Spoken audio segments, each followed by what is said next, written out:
Let God arise, let his enemies be scattered, and let those who hate him flee before him. As smoke is driven away, so drive them away. As wax melts before the fire, so let the wicked perish before God. But let the righteous be glad. Let them exult before God. Yes, let them rejoice with gladness.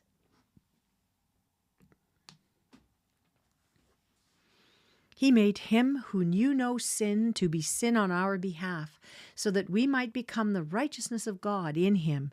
2 Corinthians 5, verse 21.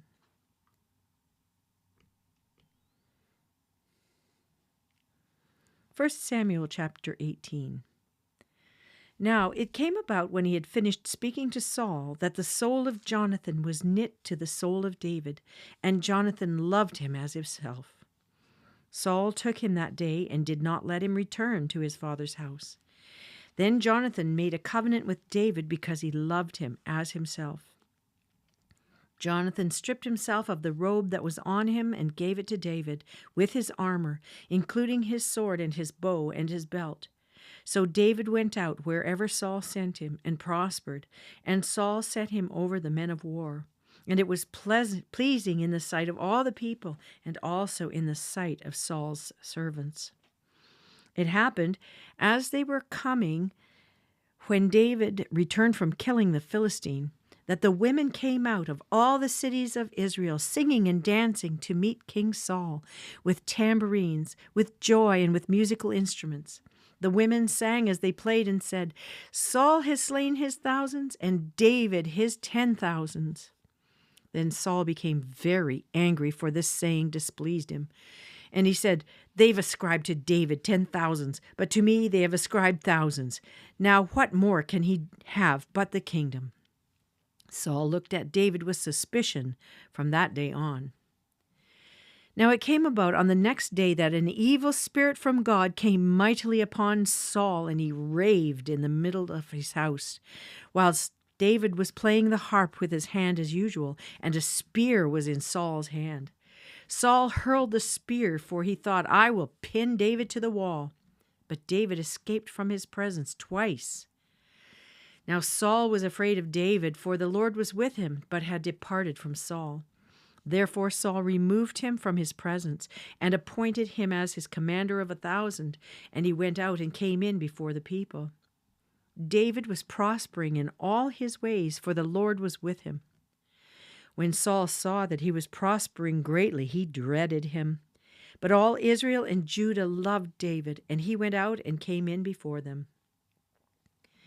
Then Saul said to David, "Here is my older daughter, Merab. I will give her to you as a wife. Only be a valiant man for me and fight the Lord's battles." For Saul thought, "My hand shall not be against him, but let the hand of the Philistines be against him." But David said to Saul, "Who am I, and what is my life or my father's family in Israel, that I should be the king's son-in-law?"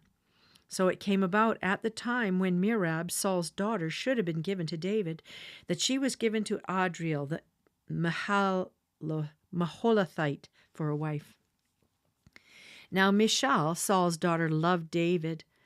When they told Saul, the thing was agreeable to him. Saul thought, "I will give her to him, that she may become a snare to him, and that the hand of the Philistines may be against him." Therefore Saul said to David, "For a second time you may be my son-in-law today." Then Saul commanded his servants, "Speak to David secretly, saying, 'Behold, the king delights in you, and all his servants love you. Now therefore become the king's son-in-law.'" So Saul's servants spoke these words to David. But David said, "Is it trivial in your sight to become the king's son-in-law, since I am a poor man and lightly esteemed?" The servants of Saul reported to him according to these words which David spoke. Saul then said, "Thus shall you say to David, 'The king does not desire any dowry, except 100 foreskins of the Philistines, to take vengeance on the king's enemies.'" Now Saul planned to make David fall by the hand of the Philistines. When his servant told David these words, it pleased David to become the king's son-in-law. Before the days had expired, David rose up and went, he and his men, and struck down 200 men among the Philistines. Then David brought their foreskins, and they gave them in full number to the king, that he might become the king's son-in-law. So Saul gave him Michal, his daughter, for a wife. When Saul saw and knew that the Lord was with David, and that Michal, Saul's daughter, loved him, then Saul was even more afraid of David. Thus Saul was David's enemy continually. Then the commanders of the Philistines went out to battle, and it happened as often as they went out that David behaved himself more wisely than all the servants of Saul, so his name was highly esteemed. 1 Samuel chapter 19. Now Saul told Jonathan his son and all his servants to put David to death. But Jonathan, Saul's son, greatly delighted in David. So Jonathan told David, saying, Saul my father is seeking to put you to death. Now therefore please be on guard in the morning, and stay in a secret place, and hide yourself. I will go out and stand beside my father in the field where you are, and I will speak with my father about you. If I find out anything, then I will tell you. Then Jonathan bespoke well of David to Saul his father, and said to him, Do not let the king sin against his servant David, since he has not sinned against you, and since his deeds have been very beneficial to you. For he took his life in his hand and struck the Philistine, and the Lord brought about a great deliverance for all Israel. You saw it and rejoiced. Why then will you sin against innocent blood by putting David to death without a cause? Saul listened to the voice of Jonathan, and Saul vowed, As the Lord lives, he shall not be put to death. Then Jonathan called David, and Jonathan told him all these words. And Jonathan brought David to Saul, and he was in his presence as formerly. When there was war again, David went out and fought with the Philistines and defeated them with a great slaughter, so that they fled before him. Now there was an evil spirit from the Lord on Saul as he was sitting in his house with his spear in his hand, and David was playing the harp with his hand. Saul tried to pin David to the wall with the spear, but he slipped away out of Saul's presence, so that he stuck the spear into the wall, and David fled and escaped that night. Then Saul sent messengers to David's house to watch him in order to put him to death in the morning. But Michal, David's wife, told him, saying, If you do not save your life tonight, tomorrow you will be put to death. So Michal let David down through a window, and he went out and fled and escaped. Michal took the household idol and laid it on the bed, and put a quilt of goat's hair at its head, and covered it with clothes. When Saul sent messengers to take David, she said, He's sick. Then Saul sent messengers to see David, saying, Bring him up to me on his bed, that I may put him to death. When the messengers entered, behold, the household idol was on the bed with the quilt of goat's hair at its head. So Saul said to Michal, Why have you deceived me like this, and let my enemy go, so that he has escaped? And Michal said to Saul, He said to me, Let me go. Why should I put you to death? Now David fled and escaped, and came to Samuel at Ramah, and told him all that Saul had done to him. And he and Samuel went and stayed in Naioth. It was told Saul, saying, Behold, David is at Naioth in Ramah. Then Saul sent messengers to take David, but when they saw the company of the prophets prophesying, with Samuel standing and presiding over them, the Spirit of God came upon the messengers of Saul, and they also prophesied. When it was told Saul, he sent other messengers, and they also prophesied. So Saul sent messengers again the third time, and they also prophesied. Then he himself went to Ramah, and came as far as the large well that is in Seku. And he asked and said, Where are Samuel and David? And someone said, Behold, they are in Naioth in Ramah. He proceeded there to Naioth and Ramah, and the Spirit of God came upon him also, so that he went along prophesying continually until he came to Naioth in Ramah. He also stripped off his clothes, and he too prophesied before Samuel, and lay down naked all that day and all that night. Therefore they say, Is Saul also among the prophets? Psalm 58, verses 1 to 11.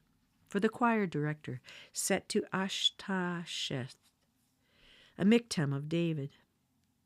Do you indeed speak righteousness, O gods? Do you judge uprightly, O sons of men?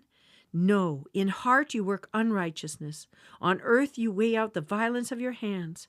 The wicked are estranged from the womb. Those who speak lies go astray from birth. They have venom like the venom of a serpent, like a deaf cobra that stops up at its ear, so that it does not hear the voice of the charmers or a skillful caster of spells. O God, shatter their teeth in their mouth. Break out the fangs of the young lions, O God, O Lord. Let them flow away like water that runs off. When he aims his arrow, let them be as headless shafts. Let them be as a snail which melts away as it goes along, like the miscarriages of a woman which never see the sun. Before your pots can feel the fire of thorns, he will sweep them away with a whirlwind, the green and the burning alike. The righteous will rejoice when he sees the vengeance. He will wash his feet in the blood of the wicked, and men will say, surely there is a reward for the righteous. Surely there is a God who judges on earth. Proverbs 15, verses 27 to 30. He who profits illicitly troubles his own house, but he who hates bribes will live. The heart of the righteous ponders how to answer, but the mouth of the wicked pours out evil things. The Lord is far from the wicked, but he hears the prayer of the righteous. Bright eyes gladden the heart. Good news puts fat on the bones. Luke 24, verses 1 through 35. But on the first day of the week at early dawn, they came to the tomb, bringing the spices which they had prepared. And they found the stone rolled away from the tomb. But when they entered, they did not find the body of the Lord Jesus. While they were perplexed about this, behold, two men suddenly stood near them in dazzling clothing. And as the women were terrified and bowed their faces to the ground, the men said to them, why do you seek the living one among the dead? He is not here, but he is risen. Remember how he spoke to you while he was still in Galilee, saying that the Son of Man must be delivered into the hands of sinful men and be crucified, and the third day rise again. And they remembered his words and returned from the tomb and reported all these things to the 11 and to all the rest. Now they were Mary Magdalene and Joanna and Mary, the mother of James. Also the other women with them were telling these things to the apostles. But these words appeared to them as nonsense, and they would not believe them.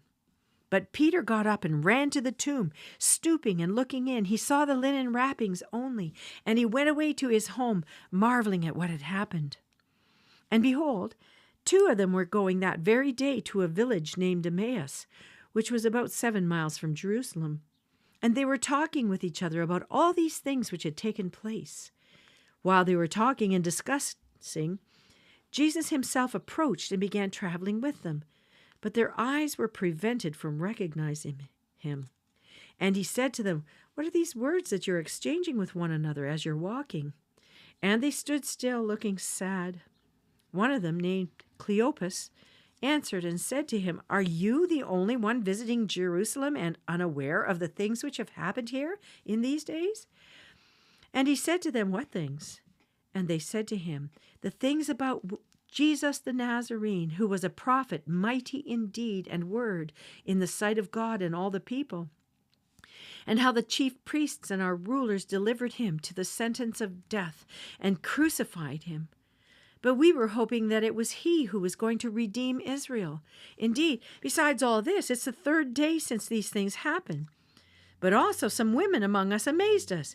When they were at the tomb early in the morning and did not find his body, they came, saying that they had also seen a vision of angels who said that he was alive. Some of those who were with us went to the tomb and found it just exactly as the women also had said. But him they did not see. And he said to them, O foolish men, and slow of heart to believe in all that the prophets have spoken. Was it not necessary for the Christ to suffer these things and to enter into his glory? Then, beginning with Moses and with all the prophets, he explained to them the things concerning himself in all the scriptures. And they were approached the village where they were going, and he acted as though he were going farther. But they urged him, saying, stay with us, for it is getting toward evening, and the day is now nearly over. So he went in to stay with them. When he had reclined at the table with him, he took the bread and blessed it, and breaking it, he began giving it to him. Then their eyes were opened, and they recognized him, and he vanished from their sight. They said to one another, "Were not our hearts burning within us while he was speaking to us on the road, while he was explaining the scriptures to us?"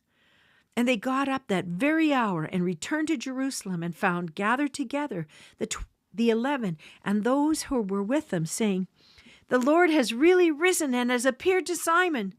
They began to relate their experiences on the road and how he was recognized by them in the breaking of the bread.